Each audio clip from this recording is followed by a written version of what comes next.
There's something deeply human about the desire to reshape our environment. From the moment we learned to harness fire, to the first irrigation ditches carved into ancient soil, we've been in a long, complex relationship with nature, adapting to it, challenging it, and sometimes overpowering it. But the impulse to control the environment didn't stop at forests and rivers. Now, we look up, beyond the clouds, beyond the orbit of our own world, and imagine doing the same to entire planets. Terraforming. The word is almost poetic, a blend of earth and shaping. To terraform is to transform a lifeless planet into something warm, fertile, and alive. It's a concept that has captured our imagination for decades. In books, films, and speculative science, we envision worlds like Mars, Venus, or distant exoplanets being reborn, their skies thickened, their surfaces thawed, their air filled with oxygen and warmth. We dream of breathing without helmets, of farming Martian soil, of walking under an alien sun without fear. But behind this grand vision lies a scientific challenge of unimaginable complexity and a shadow of danger that too often goes unnoticed. When we talk about altering a planetary atmosphere, we are not merely introducing air to a vacuum. We are not flipping a switch to turn a dead world into Eden. What we are proposing is the deliberate reconfiguration of a planet's most sensitive and interconnected system, one that affects climate, radiation levels, weather patterns, surface chemistry, and the potential for life itself.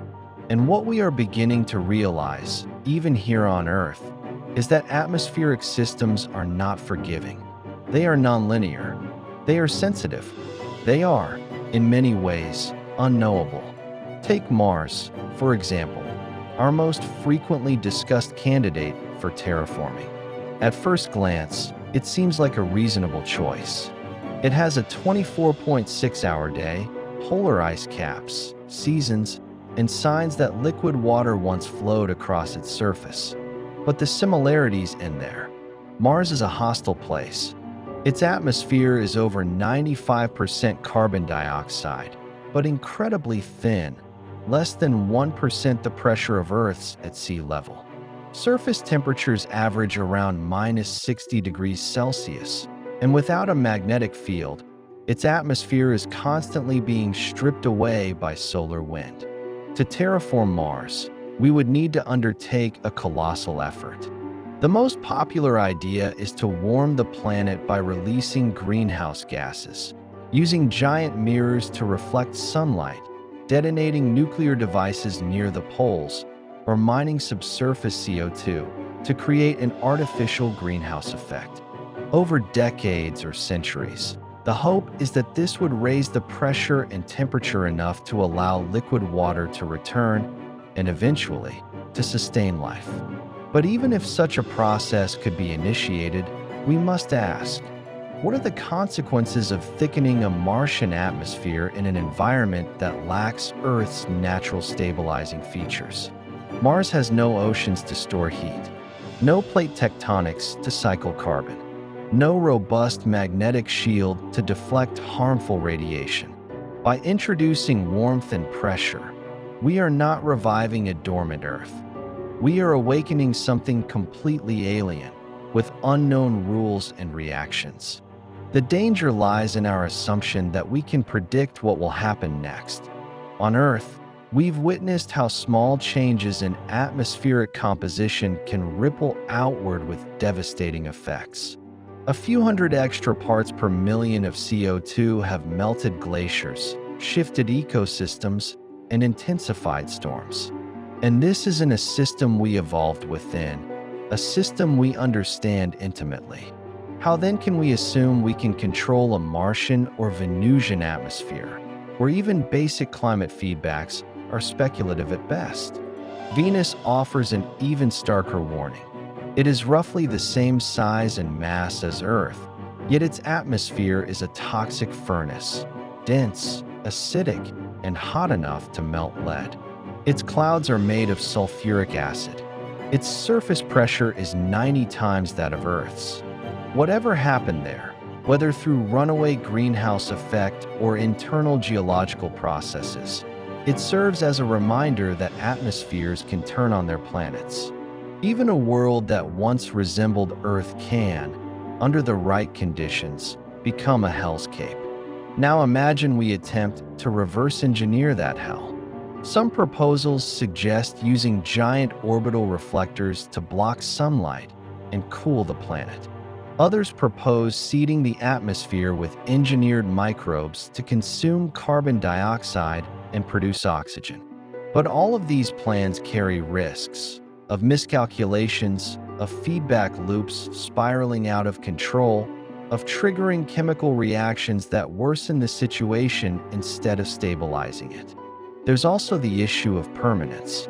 If we succeed in altering a planet's atmosphere, even slightly, we may not be able to undo it. Unlike machines or software, planetary systems do not come with an off switch. Once we tip the balance, it could take centuries or millennia to stabilize again, if it stabilizes at all. And if we walk away, leaving the job unfinished, we risk leaving behind not a habitable world, but a broken one.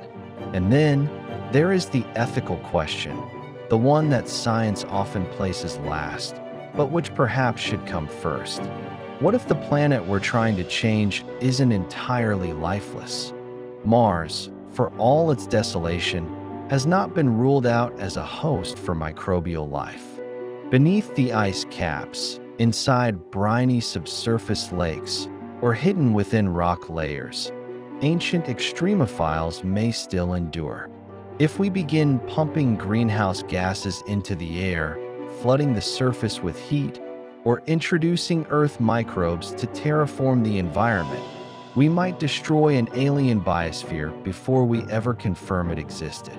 In our effort to give Mars life, we might be erasing it. And even if we find no life at all, should we still proceed? What does it mean to rewrite the atmosphere of another planet? Who decides that it should be done? Which humans, which nations, or which corporations get to decide the future of an entire world? Because make no mistake, this is not science fiction anymore. With each advance in planetary science, robotics, propulsion, and AI, the once impossible idea of terraforming moves closer to feasibility.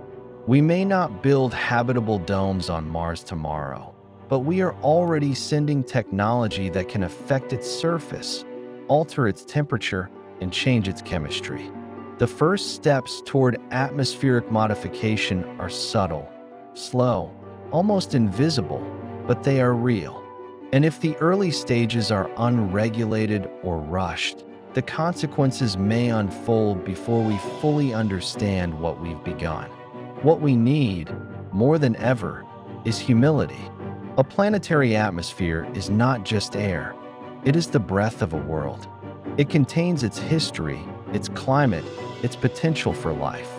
It is a system evolved over billions of years.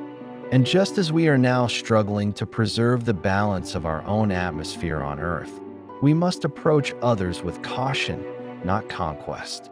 Because altering a planet's atmosphere isn't just about science. It's about responsibility. It's about foresight.